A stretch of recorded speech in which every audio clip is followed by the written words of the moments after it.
Assalamualaikum warahmatullahi wabarakatuh. Salam sejahtera untuk sahabat Kang Asep Hidayat semua dimanapun berada. Semoga saja kita semua selalu dalam lindungannya ya. Amin ya rabbal alamin. Oh ya, kali ini kembali Kang Asep akan bercerita masih dalam cerita misteri kisah nyata tentunya. Cerita ini Kang Asep dapatkan dari narasumber yang beliau salah satu tokoh dalam cerita ini. Namun beliau meminta agar nama-nama tokoh dan daerah disamarkan. Cerita ini Kang Asep beri judul yaitu 3 Malam. Langsung saja ke bagian ceritanya.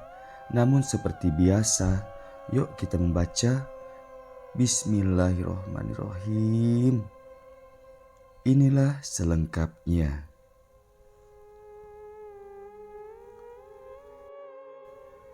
Tinggal di mes bukanlah pilihan yang pasti menyenangkan atau sesuai dengan hati. Namun ada beberapa faktor yang memang terpaksa karena suatu keharusan. Pada awalnya saja merasa tidak nyaman, mungkin karena belum terbiasa. Namun selanjutnya akan terasa menyenangkan atau mungkin sudah terbiasa dengan kehidupan tinggal di mes.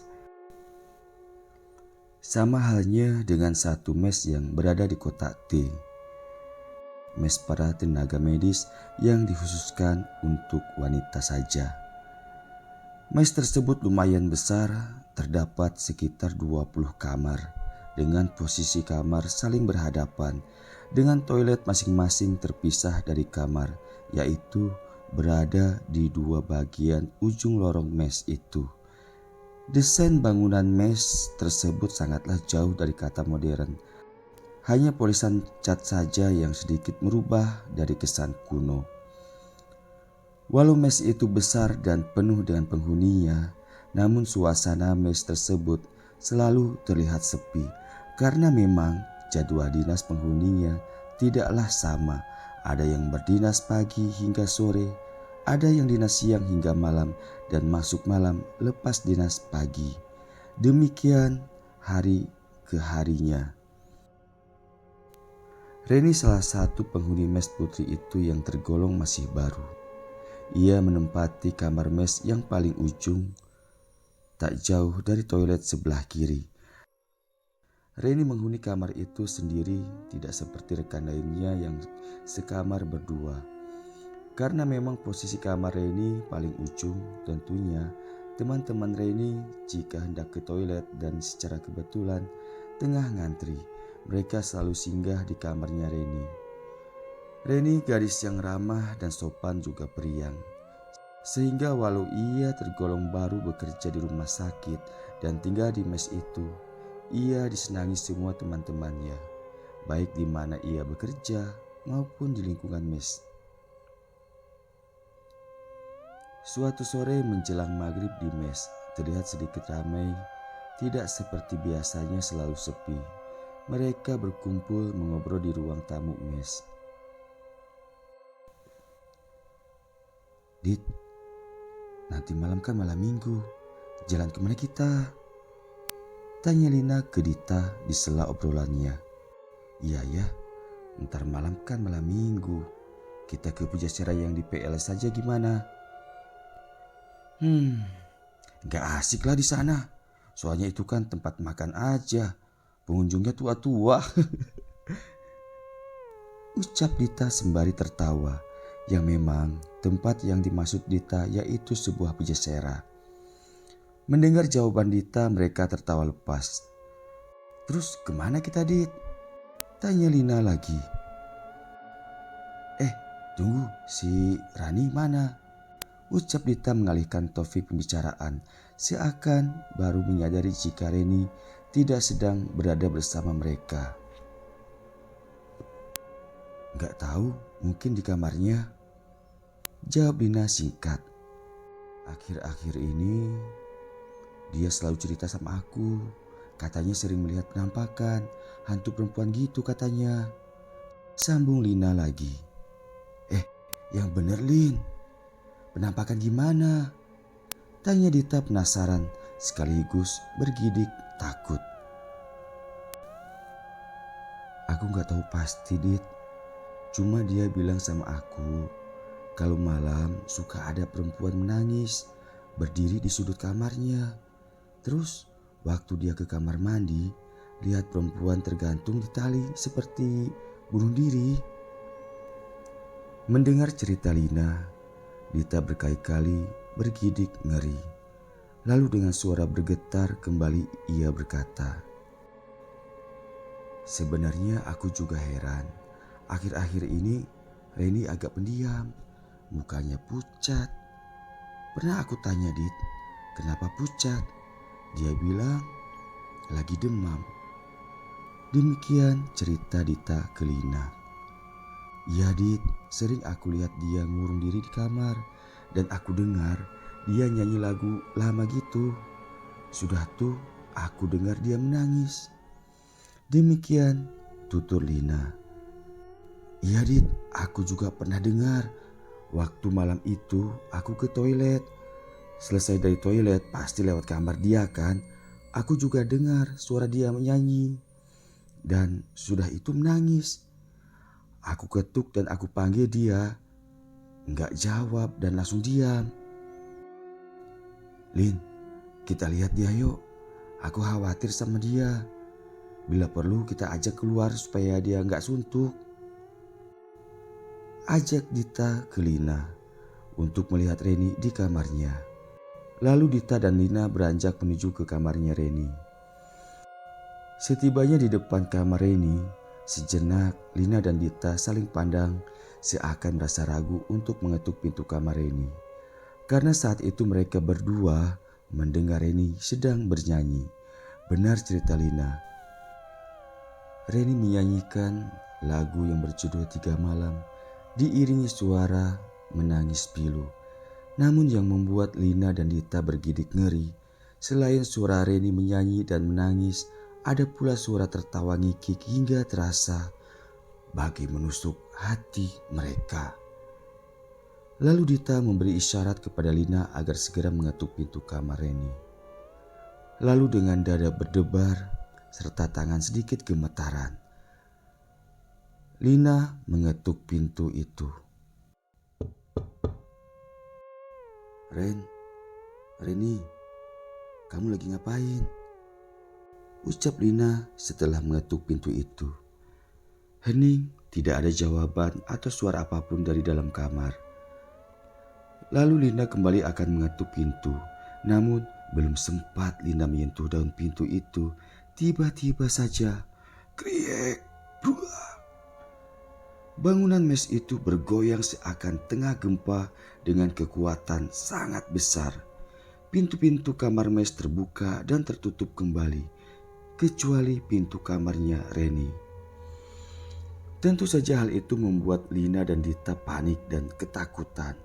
Mereka berdua berlari hendak keluar mes, namun sejenak mereka menghentikan langkah karena mereka teringat jika saat itu Reni berada di dalam kamarnya.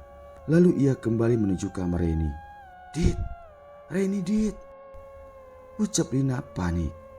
Lina mengetuk bahkan menggedor pintu kamar Reni, namun tidak ada jawaban. Lalu Lina mencoba menarik handle pintu kamar. Pintu itu terbuka, ternyata pintunya tidak terkunci.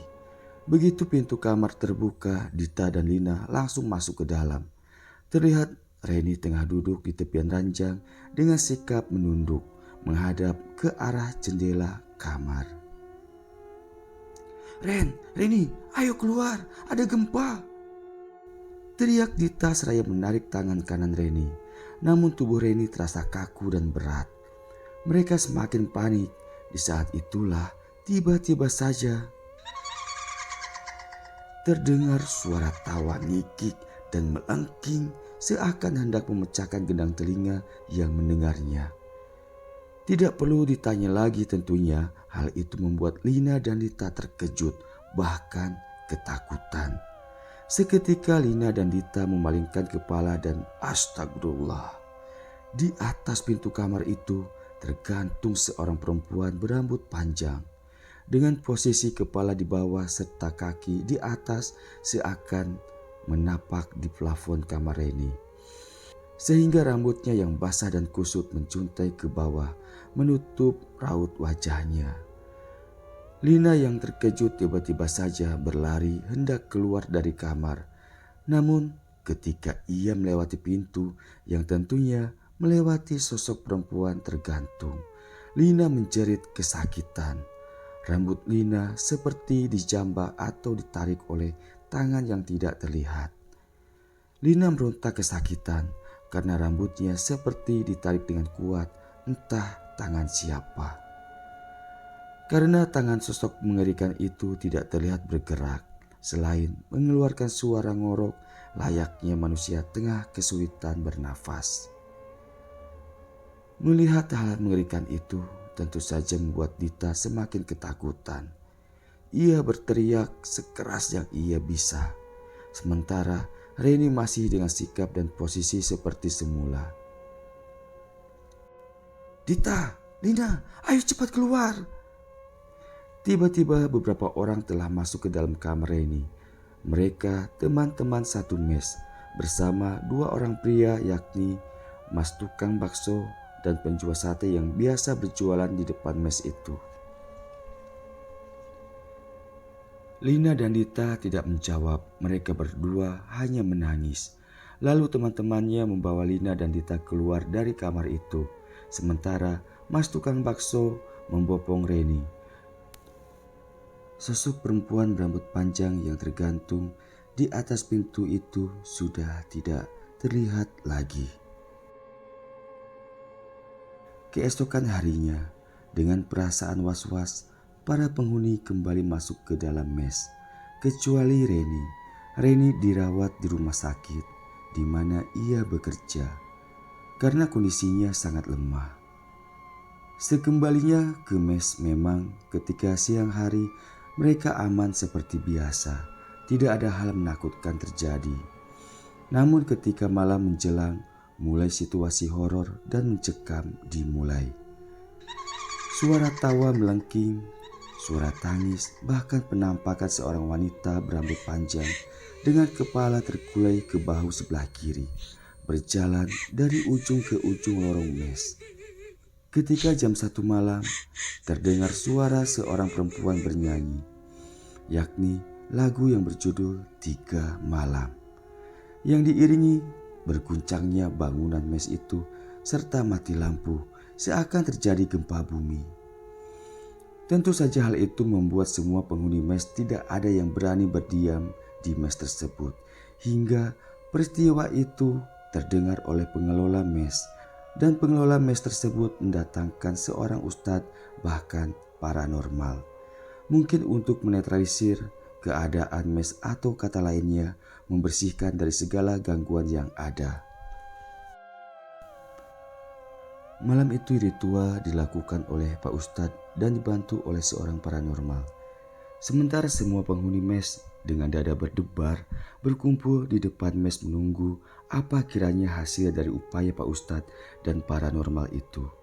Lumayan lama ritual dilakukan hingga akhirnya menjelang subuh Pak Ustadz bersama paranormal itu keluar dari pintu utama mes. Terlihat raut wajah mereka pucat pasi, mungkin kelelahan. "Adik-adik silahkan masuk kembali ke mes masing-masing ya. Insya Allah sudah aman, tidak ada apa-apa lagi." Demikian ucap Pak Ustadz kepada penghuni mes. Namun terlihat masih ada keraguan dari wajah mereka. Kembali Pak Ustadz meyakinkan dan akhirnya mereka masuk ke dalam mes masing-masing. Mungkin karena sudah sangat mengantuk. Setelah para penghuni mes masuk kamar masing-masing, Pak Ustadz dan paranormal berbicara kepada pengelola mes. Pengelola mes itu seorang pria pensiunan dari rumah sakit yang sama. "Pak, kita ngobrol sebentar yuk, ada yang mau kami tanyakan dan kami sampaikan," ucap Pak Ustadz. Lalu mereka bertiga duduk di lobi mes. "Maaf Pak, saya mau nanya, dulu di sini pernah ada kejadian apa?" tanya Pak Ustadz mengawali obrolan. Mendapat pertanyaan dari Pak Ustadz, sejenak ia hanya diam dan menghela napas berat, seakan ia menyimpan rahasia besar. Lalu pengelola mes itu mulai berkata, "Jadi begini Pak Ustadz, pada tahun 80-an di mes ini pernah ada satu kejadian, yaitu salah satu penghuni mes ini meninggal dengan bunuh diri dengan cara gantung diri di toilet yang paling ujung, dan kamar dia berada di paling ujung juga yang saat ini diisi oleh Reni. Memang kamar itu sudah sangat lama dikosongkan karena setiap diisi selalu saja mendapat gangguan. Ternyata setelah diselidiki, penyebab dia mengakhiri hidup karena merasa putus asa. Kekasihnya meninggal, Pak. Seminggu sebelum ia bunuh diri, kekasihnya datang. Ya, biasalah apel malam minggu. Kekasihnya itu memberitahukan jika ia akan bertugas keluar daerah. Karena memang kekasihnya itu seorang abdi negara. Kekasihnya berjanji hanya 3 hari dan sepulang bertugas akan menemuinya kembali di sini. Namun setelah 3 hari menunggu, kekasihnya tidak juga datang menemuinya. Tentunya ia merasa gelisah. Ketika di kamar, lagi mandi, ia selalu bernyanyi sembari menangis karena sudah rindu dan menunggu kabar berita. Lagu yang selalu ia nyanyikan judulnya 3 Malam. Lagunya Lilis Suryani itu loh Pak Ustadz. Nah, di hari keempat itulah dia baru mendapat kabar dari keluarga kekasihnya itu bahwa pria yang ia cinta dan yang selama ini ia tunggu telah tiada. Katanya meninggal karena kecelakaan. Tentunya ia menangis histeris, tidak mau masuk kerja, tidak mau makan. Ia hanya ngurung diri di kamarnya. Hingga suatu pagi penghuni mes ini gempar karena dia sudah meninggal gantung diri di kamar mandi ujung itu. Demikian tutur pengelola mes itu panjang lebar. Mendengar cerita dari pengelola mes tersebut, Ustadz dan paranormal mendengarkan dengan seksama, lalu manggut-manggut tanda mereka mengerti. Lalu Ustadz berkata, "Jadi begini Pak, saya dan Bapak ini mencoba berkomunikasi secara batin dengan jin yang ada di mes ini. Sebenarnya yang sudah mengganggu di mes ini bukanlah arwah atau rohnya almarhumah, melainkan sebangsa jin. Dia, yaitu jin, mengatakan ketidaksukaannya jika ada yang menyanyikan lagu yang berjudul 3 Malam itu di kamar bekas almarhumah, karena jin itu merasa tersinggung atau merasa diejek apa yang dialami almarhumah dulu. Jadi kedepannya tolong ingatkan siapapun jangan ada yang menyanyikan lagu itu lagi di mes ini. Dan satu hal lagi, jangan tinggalkan ibadah agar segala jin dan setan tidak dapat mengganggu, karena hanya kepada Sang Maha Pencipta kita memohon perlindungan dari segala macam gangguan jin dan setan yang selalu berusaha menggoyahkan keimanan kita." Demikian tutur Pak Ustadz mengakhiri cerita. Singkat cerita, sejak saat itu memang tidak pernah lagi terjadi hal-hal mistis di mes tersebut. Namun sejak saat itu pula sudah menjadi peraturan tidak tertulis bahwa siapa saja yang tinggal di mes tersebut menjadi satu larangan keras menyanyikan lagu itu, yakni yang berjudul 3 Malam. Selesai. Demikian akhir dari kisah nyata ini. Mohon maaf jika ada kesalahan dan kekurangan. Terima kasih kepada narasumber atas kisah ini, yaitu istri Kang Asep tercinta ya. Beliau salah seorang yang pernah tinggal di mes tersebut dan mengalami hal mistisnya lagu itu. Kang Asep akhiri, wassalamualaikum warahmatullahi wabarakatuh.